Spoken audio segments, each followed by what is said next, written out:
పట్టే మూడు రంగుల జెండా బట్టి సింగమోలే కదిలినాడు ఒక్కరో కాంగ్రెస్ సూర్యుడు మన రాహుల్ గాంధీ.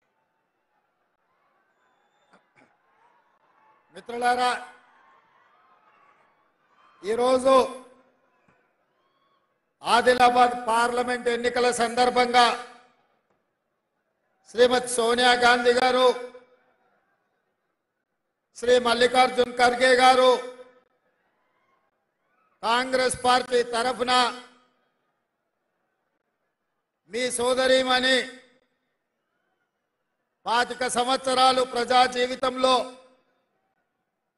ఆదివాసీ గూడాలలో, వెనుకబడిన వర్గాలలో, లంబాడి తాండలలో ప్రజలకు అండగా నిలబడ్డ అత్రం సుగుణను ఒక ప్రభుత్వ పాఠశాలలో ఉపాధ్యాయురాలుగా పనిచేసే అత్రం సుగుణని ఈరోజు కాంగ్రెస్ పార్టీ ఆదిలాబాద్ పార్లమెంట్ అభ్యర్థిగా ఎన్నికల బరిలో దించి పేద ప్రజలకు అండగా నిలబడ్డ వాళ్లకు కాంగ్రెస్ పార్టీలో అవకాశాలు ఉంటాయని చెప్పి మన నాయకత్వం అత్రం సుగుణని అభ్యర్థిగా ప్రకటించినందుకు కాంగ్రెస్ పెద్దలందరికీ ఆదిలాబాద్ బిడ్డల తరఫున మనస్ఫూర్తిగా వారికి కృతజ్ఞతలు తెలియజేస్తున్నా. ఈ నామినేషన్ కార్యక్రమంలో ఇన్ఛార్జ్ మంత్రివర్యులు సీతక్క గారు, పెద్దలు మంత్రివర్యులు దుద్దిల్ల శ్రీధర్ బాబు గారు, కోనేరు కోనప్ప గారు, వేణుగోపాలాచారి గారు, మిత్రుడు ఖానాపూర్ ఎమ్మెల్యే వెడ్మ బొజ్జు గారు, మాజీ శాసనసభ్యురాలు రేఖా నాయక్ గారు, బాబురావు గారు, శ్యామ్ నాయక్ గారు, గజేంద్ర, అదేవిధంగా జిల్లా పార్టీ నాయకులు, మండల పార్టీ అధ్యక్షులు, గ్రామ శాఖ అధ్యక్షులు, ప్రాణ సమానులైన కాంగ్రెస్ పార్టీ కార్యకర్తలు, ఆడబిడ్డలందరికీ కూడా మనస్ఫూర్తిగా నమస్కారాలు, ధన్యవాదాలు తెలియజేస్తున్నా. మిత్రుడు శ్రీనివాసరెడ్డి గారు చెప్పినట్టు ఈరోజు తెలంగాణ రాష్ట్రంలో ప్రజాపాలన మొదలైంది. 6 గ్యారెంటీలను అమలు చేసే విషయంలో 5 గ్యారెంటీలను అమలు చేసి తొందరలోనే రైతులకు 2 లక్షల రూపాయల రుణమాఫీ జరుపుకొని ఆనాడు రైతులు పండించిన ఒడ్లు కొనే దిక్కులేక కల్లాలలోనే కుప్పల మీద గుండెలాగి రైతులు చచ్చిపోతుంటే రైతులు పండించిన చివరి గింజ వరకు కొనడమే కాదు 500 రూపాయల బోనస్ ఇచ్చి ఈ తెలంగాణ రైతాంగాన్ని ఆదుకోవాలని ఇందిరమ్మ రాజ్యంలో ఈరోజు మనం నిర్ణయం తీసుకున్నాం. మిత్రులారా, ఆదిలాబాదు అడవి బిడ్డలంటే ఆనాడు తెల్ల దొరలపై వీరోచితంగా పోరాటం చేసిన రామ్జీ గోండు తిరుగుబాటుకు పునాదులు వేసి ఆనాడు తెల్ల దొరలను తరుముతుంటే కుట్రపూరితంగా రామ్జీ గోండును నిర్మల్ జిల్లాలో ఉన్న 1000 ఊర్ల మర్రి సాక్షిగా 1000 మందిని ఆనాడు ఉరిదీసిన ఆదిలాబాదు బిడ్డలు పౌరుషాన్ని వదులుకోలే. ఆ తర్వాత జల్ జంగల్ జమీన్ పేరు మీద ఈ ప్రాంతంలో ప్రజల తరపున నిలబడి ఆదివాసీ బిడ్డల హక్కుల కోసం, వాళ్ళు దున్నుకునే భూముల కోసం, వాళ్ళు పండించిన పంట మీద వాళ్ళ హక్కుల కోసం కొమరం భీమ్ అనే మీ బిడ్డ పౌరుషాన్ని చాటి ఈ గడ్డ ఎప్పటికీ ఎవరికి తల వంచదు, ఈ గడ్డ స్వేచ్ఛను కోరుకుంటుందని చెప్పి మీ బిడ్డ కొమరం భీమ్ నిరూపించండి. ఇవాళ నిర్మల్ జిల్లా నుంచి మిత్రుడు శ్రీహర్ రావు గారు ఆ ప్రాంత కార్యకర్తల నాయకులకు అండగా నిలబడి ఈరోజు ముందుకు కాంగ్రెస్ పార్టీని తీసుకెళ్తా ఉన్నారు. అదేవిధంగా ఈ ప్రాంత ఆదివాసీలు పండించిన పంటల్ని దళారులు దోపిడీ చేస్తుంటే 1980లో ఆనాడు ఆదివాసీ బిడ్డలు తిరుగుబాటు బావుటను ఎగిరేసి ఆనాటి ప్రభుత్వాల మీద, దోపిడీదారుల మీద, దళారుల మీద పోరాటం చేస్తే ఆనాడు జరిగిన కాల్పుల్లో ఆదివాసి బిడ్డలు చనిపోతే ఇంద్రవెల్లి అమరవీరుల స్తూపం సాక్షిగా ఆ కుటుంబాలను ఆదుకొని వాళ్ళకు ఇందిరమ్మ ఇండ్లు ఇచ్చి వాళ్ళకు భూములు ఇచ్చి ఇంద్రవెల్లి అమరవీరుల స్తూపాన్ని పర్యాటక క్షేత్రంగా మార్చి ఈ రోజు అభివృద్ధి పదంలో నడిపించాలని మన ఇందిరమ్మ రాజ్యంలో మనం నిర్ణయం తీసుకున్నాం. ఇదే కాదు, ఈ ప్రాంతంలో ఆదివాసి బిడ్డలకు ఇష్ట దైవమైన నాగోబా జాతరకు కోట్ల రూపాయలు కేటాయించి ఈ ప్రాంతంలో జరిగే ఆదివాసీల జాతరలను వాళ్ళ యొక్క భక్తిని వాళ్లకు ప్రభుత్వం అండగా నిలబడాలని ఇవాళ నిర్ణయం తీసుకున్నది.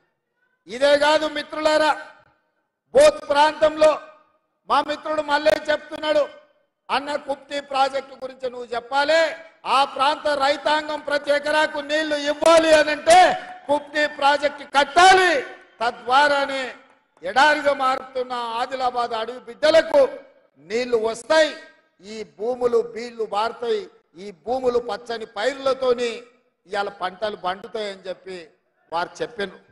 తప్పకుండా నేను బోత్ ప్రాంతంలో ఉండే బిడ్డలకు నేను మాట ఇస్తున్నా, మన ప్రభుత్వంలో కుప్టి ప్రాజెక్టును పూర్తి చేసుకొని ఈ ప్రాంతాన్ని అభివృద్ధి చేసే బాధ్యత కాంగ్రెస్ పార్టీ తీసుకుంటుందని తెలియజేస్తున్నా. ఇదే కదా నాడు కాంగ్రెస్ పార్టీ కట్టిన కడెం ప్రాజెక్టును ఈనాటి ప్రభుత్వం నిర్లక్ష్యం చేయడం వల్ల కడెం ప్రాజెక్టు కూలిపోయే పరిస్థితి వచ్చింది. ఎంబడే మనం వచ్చిన ఎంబడే కుప్టి ప్రాజెక్టును ప్రారంభించాలని, కడెం ప్రాజెక్టును మరమ్మతులు చేయాలని ప్రాణహిత చేవెళ్లలో భాగంగా తుమ్మిడి ఎట్టి దగ్గర ప్రాజెక్టును నిర్మించి ఈ ప్రాంతానికి నీళ్లు ఇవ్వాలని ఈరోజు కాంగ్రెస్ పార్టీ ఆలోచన చేస్తుంది. మిత్రులు, మాజీ మంత్రివర్యులు, శాసనసభ్యులు వినోద్ గారు ఇక్కడ ఉన్నారు, పెద్దలు వెంకటస్వామి కాక నాడు ఈ ప్రాజెక్టును కట్టాలి, ఈ ప్రాజెక్టుకు డాక్టర్ బాబాసాహెబ్ అంబేద్కర్ పేరు పెట్టాలి అని పట్టుబట్టించి ఆ ప్రాజెక్టును తుమ్మిడేటిలో ప్రారంభించి డాక్టర్ బాబాసాహెబ్ అంబేద్కర్ గారి పేరు పెట్టండి. మరి కేసీఆర్ గారికి కాక వెంకటస్వామి మీద కోపమో లేకపోతే డాక్టర్ బాబాసాహెబ్ అంబేద్కర్ మీద పగనో నాకు తెలియదు, ప్రాజెక్టు డాక్టర్ బాబాసాహెబ్ అంబేద్కర్ పేరును తొలగించండి. అందుకే మిత్రుడు పెద్దలు వినోద్ గారు నాకు చెప్పిండ్రు, మళ్ళీ మీరు ప్రాణహిత చేవెళ్ల దగ్గర ప్రాణహిత చేవెళ్ల ప్రాజెక్టులో భాగంగా మీరు ఖచ్చితంగా తుమ్మిడేటి దగ్గర కట్టాల్సిందే, ఈ ఆదిలాబాదు 1.5 ఎకరాలకు నీళ్లు ఇవ్వాల్సిందే అని చెప్పిండు. తప్పకుండా తుమ్మిడిహెట్టిలో ప్రాజెక్టును కడతాం, మహారాష్ట్రతో చర్చలు జరుపుతున్నాం, అక్కడ ముంపు భూమికి సంబంధించి 1800 ఎకరాల సమస్య పరిష్కారం కోసం ఆ రాష్ట్ర ప్రభుత్వంతో చర్చలు జరుపుతున్నాం. తప్పకుండా మహారాష్ట్రలో ముంపు గురే భూములను ఆ ప్రభుత్వాన్ని ఒప్పించి ఆ ప్రాంత రైతాంగాన్ని మెప్పించి సరైన నష్టపరిహారం వారికి ఇప్పించి తప్పకుండా తుమ్మిడిహెట్టి దగ్గర ప్రాణహిత చేవెళ్ల ప్రాజెక్టును కడతాం. ఆ ప్రాజెక్టుకు మళ్ళీ డాక్టర్ బాబాసాహెబ్ అంబేద్కర్ పేరు పెట్టే బాధ్యత కాంగ్రెస్ పార్టీ తీసుకుంటుందని చెప్పి నేను ఈ వేదిక మీద నుంచి మీ అందరికీ మాట ఇస్తున్నా. ఇదే కాదు, నేను ఎప్పుడొచ్చినా మా నిర్మల్ అర్జుమన్ నుంచి మొదలు పెడితే మా ఎన్ఎస్యుఐ పిల్లలు, యూత్ కాంగ్రెస్ పిల్లలు, అన్ని జిల్లాలలో యూనివర్సిటీ ఉన్నది, విద్యా ఉపాధి అవకాశంలో ఆదిలాబాద్ వెనుకబడ్డది, మీరు ఆదిలాబాద్కు యూనివర్సిటీ ఇవ్వాలి అని వాళ్ళు నా దృష్టికి తీసుకొచ్చిండ్రు. తప్పకుండా ఇక్కడ ఉండే విద్యార్థులకు ఈ ప్రాంతంలో ఉద్యోగ ఉపాధి అవకాశాల కోసం ప్రయత్నం చేస్తున్న మిత్రులకు నేను మాట ఇస్తున్నా, ఆదిలాబాద్ లో యూనివర్సిటీని ప్రారంభించి మీ చదువులు మీ ప్రాంతంలోనే చదువుకునే అవకాశాన్ని కాంగ్రెస్ పార్టీ కల్పిస్తుంది. ఇదే కాదు, మీ ప్రాంతంలో సిమెంట్ ఫ్యాక్టరీ ఉండేది, ఆనాడు కాంగ్రెస్ పార్టీ కట్టింది. ఈనాడు మోడీ కేడీ కలిసి మీ సిసిఐ సిమెంట్ పరిశ్రమను మూతేసి ఎన్నిసార్లు అడిగినా ఎన్ని విజ్ఞప్తులు చేసినా తెరుస్తున్నాం అంటారు, కానీ ఆ సున్నపు పరిశ్రమ సిమెంట్ పరిశ్రమకి ఇవాళ అతిగతి లేకుండా పోయింది. మోడీ కేడీ కలిసి సున్నం పెట్టి ఆదిలాబాద్ ప్రజలకు. అందుకే ఈ ప్రాంతంలో వ్యాపారాలు చేసుకునే వాళ్ళకు, నిరుద్యోగ యువకులకు, ఈ ప్రాంతంలో ఉండే ప్రతి పౌరుడికి నేను మాట ఇస్తున్నా, తప్పకుండా తొందరలోనే ప్రైవేటు వ్యక్తులతోనైనా మాట్లాడి సిసిఐ సిమెంట్ పరిశ్రమను తెరిపించి ఈ ప్రాంతాన్ని అభివృద్ధి పదం వైపు నడిపించడానికి అవసరమైన చర్యలు మా ప్రభుత్వం చేపడుతుంది అని చెప్పి నేను ఈ సందర్భంగా తెలియజేస్తున్నా. మిత్రులారా, 100 రోజుల్లో ఈ రోజు మనం తీసుకున్న నిర్ణయాలు మా అక్క సీతక్క మీకు అందరికీ వివరించింది. అయినా మీకు గుర్తు చేయాల్సిన బాధ్యత నా మీద ఉన్నది. డిసెంబర్ 7 నాడు మనం బాధ్యత చేపట్టిన తర్వాత 48 గంటల్లోనే ఈ రాష్ట్రంలో ఉండే 2 కోట్ల పైచలకు మా ఆడబిడ్డల కోసం ఆర్టీసీ బస్సుల్లో ఉచితంగా ఎక్కడికి వెళ్ళినా, అత్తగారింటికి పోయినా, అమ్మగారింటికి పోయినా, గుడికి పోయినా, బడికి పోయినా, తీర్థయాత్రలు పోయినా ఎవరు ఒక్క పైసా పెట్టాల్సిన అవసరం లేదు. ఇవాళ ఆడబిడ్డలకు ఆర్టీసీ బస్సుల్లో ఉచిత ప్రయాణాన్ని 48 గంటల్లోనే అమలు చేసిన పార్టీ ప్రభుత్వం మనది. ఇప్పటికి ఆడబిడ్డలు చేసిన ప్రయాణం దాదాపుగా 35 కోట్ల మంది ఆడబిడ్డలు ఆర్టీసీ బస్సుల్లో ఉచిత ప్రయాణం చేసిర్రు. 1325 కోట్ల రూపాయలు ఆర్టీసీ సంస్థకు తెలంగాణ రాష్ట్ర ప్రభుత్వం చెల్లించడం ద్వారా ఆర్టీసీని అప్పుల ఊబిలో కూరుకుపోయి దివాలా తీసి ఆర్టీసీ మూతపడే పరిస్థితి నుంచి ఇవాళ ఆర్టీసీని కూడా కాపాడి 50,000 మంది కార్మికులను, వాళ్ళ కుటుంబాలను ఇవాళ కాంగ్రెస్ పార్టీ ఆదుకున్నది. ఇదే కాదు, రాజీవ్ ఆరోగ్యశ్రీ ఆనాడు పెద్దలు డాక్టర్ వైఎస్ రాజశేఖర రెడ్డి గారు బ్రతికున్నప్పుడు పేదవాడికి కార్పొరేట్ వైద్యాన్ని అందించాలి, పేదవాడు వైద్యం అందక మరణించకూడదా, కుటుంబాలను ఆదుకోవాలని 2 లక్షల రూపాయలతోని ఆనాడు రాజీవ్ ఆరోగ్యశ్రీని వైఎస్ఆర్ ప్రారంభించండు. అప్పుడు మిత్రుడు శ్రీధర్ బాబు గారు ఆ మంత్రివర్గంలో మంత్రి. దాన్ని నిక్కచ్చిగా అమలు చేసి పేదల ఆరోగ్యాన్ని కాపాడిండు. మరి తెలంగాణ రాష్ట్రం వచ్చిన తర్వాత, కేసీఆర్ ముఖ్యమంత్రి అయిన తర్వాత కేసీఆర్కి ఏం రోగం వచ్చిందో నాకు తెలియదు కానీ, రిమ్మ పట్టిందేమో నాకు తెలియదు కానీ, రాజీవ్ ఆరోగ్యశ్రీని దివాలా తీపించి పేదలకు అన్యాయం చేస్తుంటే మన ఇందిరమ్మ రాజ్యంలో ప్రజాపాలనలో అధికారంలోకి వచ్చిన 48 గంటల్లోనే రాజీవ్ ఆరోగ్యశ్రీ ద్వారా పేద వాళ్లకు 10 లక్షల రూపాయలు ఉచితంగా వైద్యానికి అందించి పేద కుటుంబాలను ఆదుకోవడానికి ఇవాళ మన ప్రభుత్వం నిర్ణయం తీసుకున్నది. ఇవాళ మరి కాంగ్రెస్ పార్టీని, ప్రభుత్వాన్ని పడగొట్టాలని ఢిల్లీలో ఉండే మోడీ అంటున్నాడు, గల్లీలో ఉండే కేసీఆర్ అంటున్నాడు. నేను అడుగుతున్న మా అక్కల్ని, మా ఆడబిడ్డల్ని, ఎందుకు ఇందిరమ్మ రాజ్యాన్ని కూలగొట్టారే? ఆర్టీసీలో మా ఆడబిడ్డలకు ఉచితంగా ప్రయాణం ఇచ్చినందుకు కూలగొట్టాలా, లేకపోతే రాజీవ్ ఆరోగ్యశ్రీలో 10 లక్షల రూపాయలు అందించినందుకు కూలగొట్టాలనా? ఒకవేళ ఇందిరమ్మ రాజ్యం ఏమన్నా ఇబ్బందులు పడితే మా ఆడబిడ్డలకు ఆర్టీసీలో ఉచిత ప్రయాణం ఉంటుందా? ఒక్కసారి ఆలోచన చేయమని మా అక్కల్ని అడుగుతున్నా.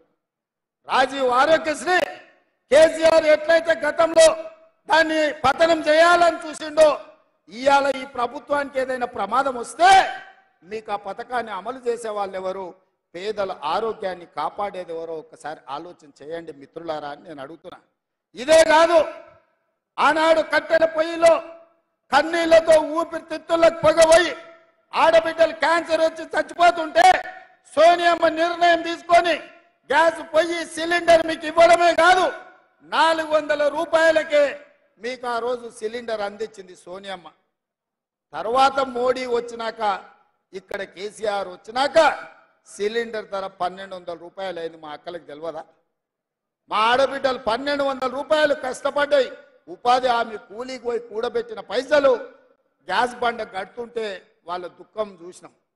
పాదయాత్రలో ఆదిలాబాద్లో మా మిత్రుడు బట్టి విక్రమార్క గారు మొదలుపెట్టిన పాదయాత్ర, మేడారంలో నేను మొదలుపెట్టిన పాదయాత్రలో పేద ప్రజలు వచ్చి, ఆడబిడ్డలు వచ్చి చెప్పిండ్రు, అయ్యా సిలిండర్ ధర మొయ్యలేకపోతున్నాం, ఏదైనా చెయ్యాలి. సోనియమ్మ చెప్పింది, మమ్మల్ని పిలిచి చెప్పింది, ఆడబిడ్డల కోసం నేను ఇచ్చిన కానుక దీపం పథకం ఇది అమలు జరగాలి.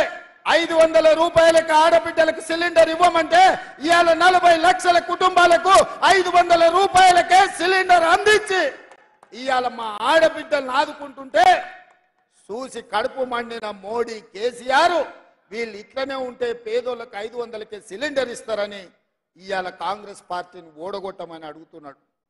ఇదే కాదు, పాదయాత్రలో ప్రజలు వచ్చి అయ్యా భూమి ఉన్నోళ్ళకే ఉచిత కరెంట్ ఇస్తారు, భూమి ఉన్నోళ్ళకే రైతు బంధు ఇస్తారు, భూములు ఉన్నోళ్ళకే రైతు బీమా ఇస్తారు, మా భూమి లేని పేదలకు ఇళ్లకు మీరు ఎందుకు ఉచితంగా కరెంట్ ఇయ్యారని చాలా మంది పేదలు వచ్చి చెప్పారు. ముఖ్యంగా అందులో దళితులు, ఆదివాసీలు, లంబాడ సోదరులు ఉంటే ఆలోచన చేసినాం. నిజమే కదా, ఈ పేదవాళ్ళు అడుగుతున్న మాటల విషయం ఉన్నది కదా, ఈ పేదవాళ్ళని ఆదుకోవాల్సిన బాధ్యత ఇందిరమ్మ రాజ్యంలో ప్రజా ప్రభుత్వానిదే కదా అని ఆలోచన చేసి ఇవాళ ప్రతి పేదవాడి ఇంటికి 200 యూనిట్లు 0 బిల్లుతో మీ ఇంటికి ఉచితంగా కరెంట్ ఇస్తుంటే మీ ఇంట్లో వెలుగులు చూసిన కేసీఆర్, నరేంద్ర మోడీ కళ్ళల్లో నిప్పులు పోసుకొని ఇవాళ మీకు ఉచిత కరెంటును ఆపాలని కాంగ్రెస్ను ఓడగొట్టాలి, ఈ ప్రభుత్వాన్ని పడగొట్టాలని ఇవాళ పథకాలు పన్నుతున్నారు. మిత్రులారా, మీరు ఆలోచన చేయండి. ఆదిలాబాద్లో అత్రం సుగుణ గెలవకపోతే మీకు ఈ పథకాలు ఆగిపోయే ప్రమాదం ఉంది కదా, మీరు ఒక్కసారి ఆలోచన చేయండి. ఇదే కాదు మిత్రులారా, ఆనాడు వైఎస్ఆర్ ఉన్నప్పుడే, శ్రీధర్ బాబు గారు మంత్రిగా ఉన్నప్పుడు ఇందిరమ్మ ఇండ్ల పేరు మీద తండాలలో, గూడాలలో, మారుమూల పల్లెల్లో, బీసీల కాలనీలలో అడిగిన వాళ్ళందరికీ 25 లక్షల ఇందిరమ్మ ఇండ్లు ఇచ్చి ప్రతి పేదవాడికి సొంత ఇంటి కలను ఆనాడు ఇందిరమ్మ రాజ్యంలో నెరవేర్చినాం. దానికి ప్రత్యక్ష సాక్షి ఎడమ బొజ్జు. ఇందిరమ్మ ఇంట్లో ఉండే ఎడమ బొజ్జుకు ఖానాపూర్ నుంచి ఎమ్మెల్యే టికెట్ ఇచ్చి మీ ఆశీర్వాదంతో ఇవాళ ఇక్కడ ఎమ్మెల్యే నిలబడ్డాడు. అట్లాంటి ఇందిరమ్మ ఇండ్లు మేమిస్తే కేసీఆర్ వచ్చి డబుల్ బెడ్రూమ్ ఇండ్లు అన్నాడు.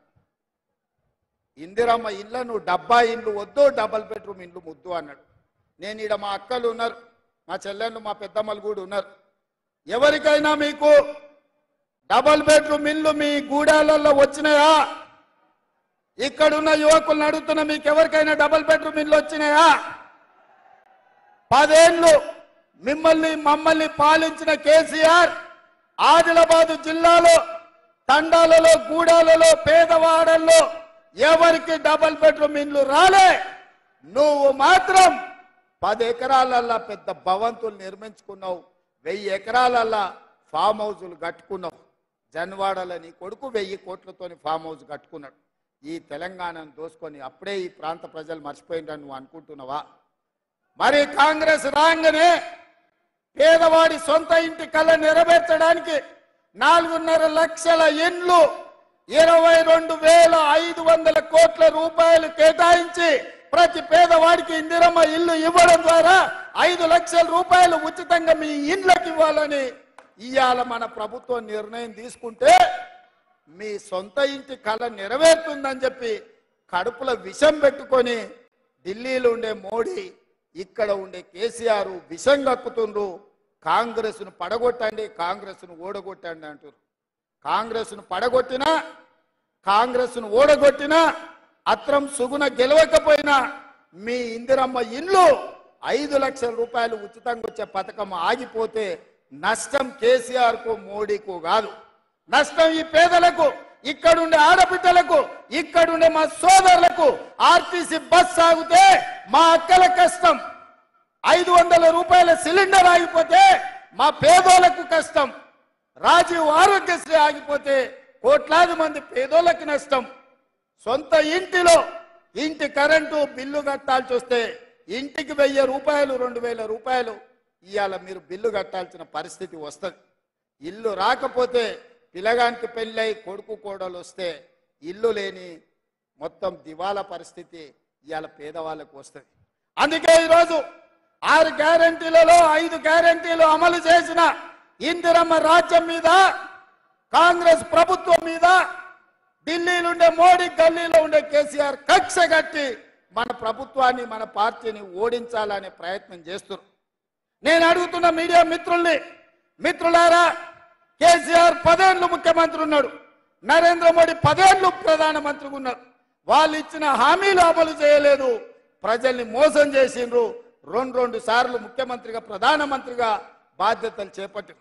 100 రోజుల్లోనే ఇన్ని సంక్షేమ కార్యక్రమాలు అమలు చేసిన 100 రోజులే ఆయన మా ప్రభుత్వాన్ని పడగొట్టాలంటుండ్రు. మరి 10 ఏళ్ళున్నోని నడి బజార్లో ఉరి తీయాలనా, 100 మీటర్ల గోతి తీసి పాతి పెట్టాలనా మీరే నిర్ణయించండి. 5 ఏళ్ల కోసం ప్రజలు మాకు తీర్పు ఇచ్చారు. 5 ఏళ్ళు పరిపాలించమని అధికారం ఇచ్చారు. 65 సీట్లు ఇచ్చారు. అయినా రోజుకు 18 గంటలు పనిచేసి ప్రజలకు ఇచ్చిన మాట నిలబెట్టుకోవడానికి ఈ రోజు తీవ్రమైన ప్రయత్నం చేస్తున్నాం. ప్రభుత్వ ఉద్యోగాలు, తెలంగాణ ఉద్యమం అంటేనే నీళ్లు నిధులు నియామకాలు. 10 ఏళ్ళ నుండి ఆ సన్నాసి ఉద్యోగాలు ఇవ్వకపోతే మా ప్రభుత్వం వచ్చిన 3 నెలల్లో 30,000 ఉద్యోగాలు మేము ఇచ్చి నిరుద్యోగ యువకులకు మేము ఇవాళ ప్రభుత్వ ఉద్యోగం ఇచ్చినాం. మేము వాళ్ళ ఇంటికి నియామక పత్రాలు పంపిస్తే ఇచ్చిండ్రో ఇయ్యలేదో అని కేసీఆర్ బీజేపీ వాళ్ళు అబద్ధాలు చెప్తారని ఎల్బీ స్టేడియం పిలిపించి 30,000 కుటుంబాలకు నియామక పత్రాలు అందించి వాళ్ళ కళ్ళల్లో ఆనందం చూసి 30,000 ఉద్యోగాలు ఇచ్చిన మా ప్రభుత్వాన్ని పడగొట్టాలంటే నిరుద్యోగ యువకులు చూసుకుంటూ ఉంటారా అని నేను అడుగుతున్నా.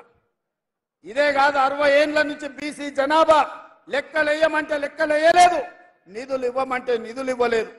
కానీ మా ప్రభుత్వం వచ్చిన ఎంబడే మంత్రివర్గ తీర్మానం చేసింది, శాసనసభలో ఆమోదం చేసింది. ఇవాళ బీసీల జనాభాలు లెక్కలు కట్టి వాళ్ళు ఎంత శాతం ఉంటే అంత శాతం నిధులు వాళ్ళకి ఇవ్వాలని ఇవాళ మా ప్రభుత్వం నిర్ణయం తీసుకున్నది. బలహీన వర్గాల బతుకుల్లో కొంత వెలుగులు నింపాలని, అభివృద్ధి పదం వైపు వాళ్ళని నడిపించాలని ప్రయత్నం చేస్తుంటే బీసీల లెక్కలు తెలిస్తే, బీసీలకు నిధులు ఇస్తే రాజ్యాధికారంలో వాళ్ళు వాటా అడుగుతారని ఇవాళ ఇక్కడుండే కేసీఆర్, అక్కడుండే నరేంద్ర మోడీ కుట్ర చేసి కాంగ్రెస్ పార్టీని దొంగ దెబ్బ తీయాలని ఆలోచన చేస్తారు. అందుకే మిత్రులారా, మీరు మోడీకి ఓటేసినా కేసీఆర్కి ఓటేసినా ఒక్కటే, వీళ్ళిద్దరు ఒక్కటే తోడు దొంగలు. ఈ తోడు దొంగలలో ఒక దొంగను డిసెంబర్ నాడు బండకేసి కొట్టిర్రు, రెండో దొంగను వచ్చే నెల మీరు గోడకేసి కొట్టాలి. మే 13 తారీఖు నాడు గోడకు మేకు దిగినట్టు బీజేపీలను కోదండమేసి కొట్టాలి, బీజేపీని ఓడగొట్టాలి. ఎందుకంటే 10 ఏళ్ళు మనల్ని ఏలిన నరేంద్ర మోడీ మనల్ని మోసం చేసిండు. మన ఖాతాలో 15 లక్షల రూపాయలు పేదోళ్ళకి వేస్తాను ఇవ్వలేదు, ప్రతి పేదవాడికి ఇల్లు కట్టిస్తాను ఇవ్వలేదు, 2 కోట్ల ఉద్యోగాలు ప్రతి సంవత్సరం ఇస్తాను, 10 ఏళ్లలో 20 కోట్ల ఉద్యోగాలు ఇవ్వాలి. ఒక్క ఉద్యోగం కూడా ఇవ్వనందుకు నిరుద్యోగ యువకులు నడుం బిగించాలి, మోడీని ఓడగొట్టాలి. ఈ ప్రాంతానికి మీకు గిరిజన యూనివర్సిటీ ఇస్తే 9 ఏళ్ళు దాన్ని మూలకు పడేసిండు. నిన్న మనం కొట్లాడితే మొదలు పెట్టిండు, అది కూడా పూర్తి చేయలే. బయ్యారం ఉక్కు కర్మాగారాన్ని కట్టలేదు, కాజీపేటలో రైల్వే కోచ్ ఫ్యాక్టరీ ఇవ్వలేదు. ట్రిపుల్ ఐటీ ఇచ్చిన దాన్ని రద్దు చేసిండు. ట్రిపుల్ ఐటీతో పాటు ఐటీఐఆర్ కారిడారు, ఐఐఎం కాలేజీలు ఏవి కూడా తెలంగాణకు ఇవ్వలేదు. గుజరాత్ మాత్రం బుల్లెట్ ట్రైన్ తీసుకుపోయిండు, సబర్మతి రివర్ ఫ్రంట్ తీసుకుపోయిండు. ఇవాళ అక్కడ కావాల్సిన నిధులన్నీ తీసుకెళ్తున్నాడు, గిఫ్ట్ సిటీలు కట్టుకున్నాడు. ప్రధానమంత్రిగా అందరినీ సమానంగా చూడాల్సిన బాధ్యత నరేంద్ర మోడీ మీద ఉంది. కానీ కుత్సిత స్వభావంతో నిధులన్నీ కూడా గుజరాత్కే తీసుకెళ్ళిండు. కాబట్టి మిత్రులారా, 10 ఏళ్ళు మోడీని చూసిండ్రు, 10 ఏళ్ళు కేసీఆర్ను చూసిండ్రు. రాబోయే 10 ఏళ్ళు ఇందిరమ్మ రాజ్యాన్ని ఆశీర్వదించండి. మీ కోరికలు, మీ ఆలోచనలు, ఈ ప్రాంత అభివృద్ధి, ఈ ప్రాంత సంక్షేమాన్ని అమలు చేసే బాధ్యత కాంగ్రెస్ పార్టీ తీసుకుంటుందని మీకు మాట ఇస్తున్నా. అందుకే ఈరోజు ఒక టీచర్గా సామాన్యురాల్ని, ప్రజలలో ఉన్న అత్రం సుగులను కాంగ్రెస్ పార్టీ అభ్యర్థిగా ఈ పార్లమెంట్ ఎన్నికల్లో నిలబెట్టింది. మీరు అత్రం సక్కును చూసిండ్రు, నగేష్ను చూసిండ్రు. వాళ్ళు ఎవరు కొత్తోళ్ళు కాదు, పాతోళ్ళే. వాళ్ళ పనితనం మీకు తెలుసు. మంచోడు అని మంచం ఎక్కిస్తే మంచం అంతా పాడు చేసిండంటే వెనకటికి వాడు అత్రం సక్కులా అంటాడు. ఇక నగేష్ గురించి నేను చెప్పాల్సిన పని లేదు. బుద్ధిమంతుడని సర్ది కడితేనంట బొడ్రాయి కానీ ఫోన్ చేసి మళ్ళీ ఇంటికి వచ్చి బోర్లో వండుకున్నాడంట. నగేష్ ఎమ్మెల్యేగా, మంత్రిగా, ఎంపీగా అన్ని పనులు చేసిండు, మీ అందరూ చూసినోడే. వాళ్ళెవరు తక్కువ కాదు. కేసీఆర్ దొరెంతనో మా గిరిజన దొరలు ఆదివాసీలు వీళ్ళు కూడా దొరలే 11 వరకు కిందికి రాడంట నగేష్ మావాడు చెప్తుండే. చేయి కలిపితే ఎంబడే దస్తు పెట్టి తుడుస్తాడంట పేదోని చేయి కలిపితే. ఎందుక ఈ దొరలు మనకు అవసరమా? అక్కడ ఫామ్ హౌస్లు ఉండే దొరలైనా ఇక్కడ ఆదిలాబాద్లో ఉండే దొరలైనా ఈ దొరలతో మనకి ఏం పని ఉంది? అందుకే మిత్రులారా, మా అక్కలకు ముఖ్యంగా మీలో ఉండే ఒక ఆడబిడ్డకు అవకాశం వచ్చింది. ఇంటి ఆయన ఏం చెప్పినా వినకండి.